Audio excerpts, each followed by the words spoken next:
Hello everybody, it's Sarah, and today I am finally sitting down to get some of those reviews out of the way that I've promised you since June. I hardly remember anything of the books that I'm going to be talking about, so you know, I guess that already says a little bit of something about the stories maybe, or it says something about me, to be honest. But yeah, that also just means that these are gonna be quick reviews, and this is the first one of these reviews. I'm going to try to film 3 today. We'll see how it goes. You can tell me in a few months how many videos you have seen of me with this outfit on, so yeah, that's a fun little game. But anyway, the first review I want to do is of The Stardust Thief by Chelsea Abdullah. This is the first book in the Sand Sea trilogy. I read it back in June. It was the book club pick for June for my book club. My book club, of course, is of Queens, Witches and Valkyries, and that book club is all about centering adult high fantasy written by women and genderqueer folks. And if you're interested in joining us, I will leave the link down below and up there. Since I'm not exactly sure when this video will be uploaded, I can't tell you what we're currently reading.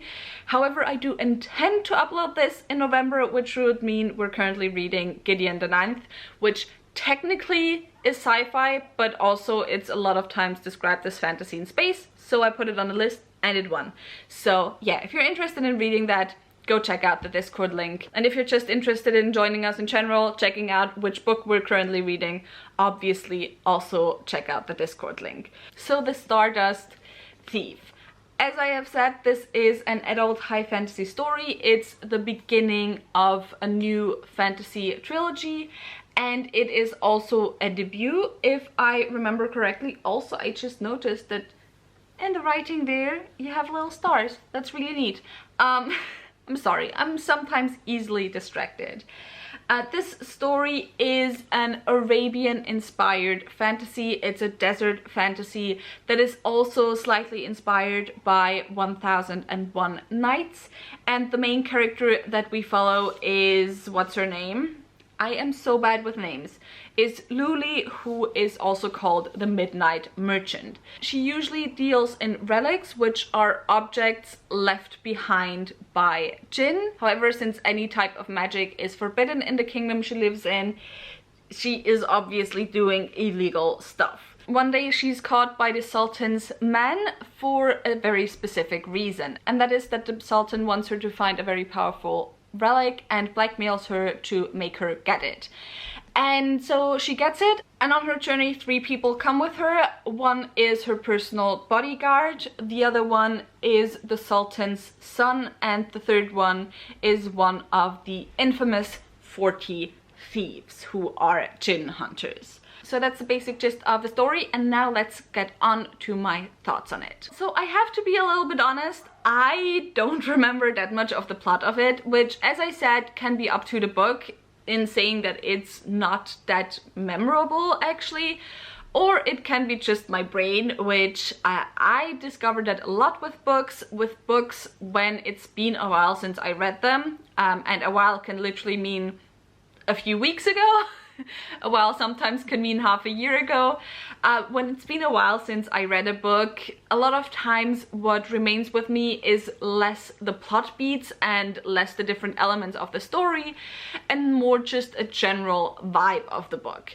And for me, that vibe is through and through pretty positive when it comes to this book. There are still some scenes that are very vividly in my mind, but overall I would say, you know, it just kind of all washes together a little bit. However, the world building I very much enjoyed. I have discovered that I actually really enjoy desert fantasies, which is kind of funny because the desert on its own, like, I love cities in the desert, I love oasis and stuff, but the desert on its own just fucking scares me. Just scares me that you have a hot place where you can't escape the heat because the sand is even hotter than the air around you, and you also don't have water. It scares the shit out of me. However, I actually really like desert fantasies apparently, so that's a good thing.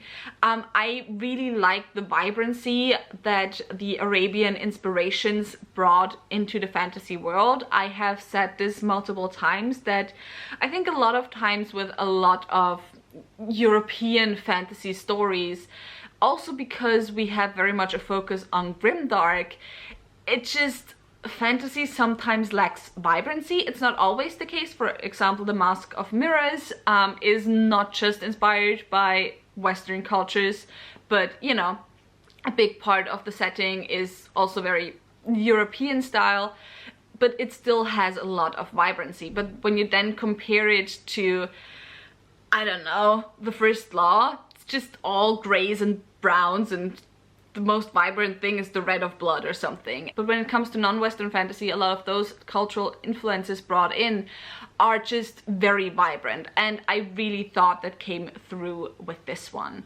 I don't think there's that much else to say about the world building, to be honest. It was pretty simple and it was pretty straightforward, which obviously is not always a bad thing. I also think this is one of those fantasy books that very much work as a crossover fantasy when you come from YA and go into adult fantasy. I have made a video talking about those types of fantasy like recently-ish, I think in August. I will leave that link down below. So this definitely fits in there. It's not too complicated, it's very straightforward. There are some twists and turns. I can't remember if I saw them coming or not anymore, to be honest. I believe I saw some of them and some of them I didn't see, but the thing that mostly carried this story for me were definitely the characters. I really loved Luli as a character. I found her to be very interesting. I found her kind of motivations and the struggle she had to be very interesting. So yeah, she was definitely the high point among the characters. I found the prince to be also interesting. I did not necessarily love reading from his perspective all that much, but he has a character concept that is not seen all that often within fantasy because he's very much a coward, or depicted as a coward, and not necessarily the type of coward where it's like, yeah, he just says he's a coward but he's not actually a coward. No, especially at the beginning of the book, he very much is the biggest coward ever. So yeah, I very much enjoyed him. I enjoyed the character dynamics within the story. I enjoyed the dynamic between Luli and her bodyguard, whose name I have forgotten. I am sorry. I really found that very heartwarming. I also just very much enjoyed that within this book you have a lot of very strong friendships, or well, friendships that are growing very much. So I like that focus, that especially within this first book there was not really that much romance. It was barely there at all, but you really had more of a focus on those platonic relationships growing. And yeah, I think the writing was like not all that memorable. It was the kind of writing where it's like, yeah, it's writing. So it wasn't necessarily outstandingly beautiful, but it did its job really well, which, you know, is what I can say about most writing in fantasy nowadays. And yeah, I think that's really all I can say about this book. As I said, I don't remember a lot of it, so I just scratched together what I remembered, and I hope it's somewhat helpful. But yeah, I will probably do a review, at least a series review, once the series is done. Who knows when that'll be, who knows if I'll still have a YouTube channel when it'll be. So yeah, but that was it for this video. If you have read the book, tell me in the comments down below what your thoughts were on it. If you haven't read the book, tell me, was this review helpful or not at all? If you enjoyed this video, maybe think about giving me a thumbs up and also maybe subscribing. All the links to my social media as well as to my book club are linked down below, so definitely go and check those out. And with all of that, I hope I'll see you soon. Bye!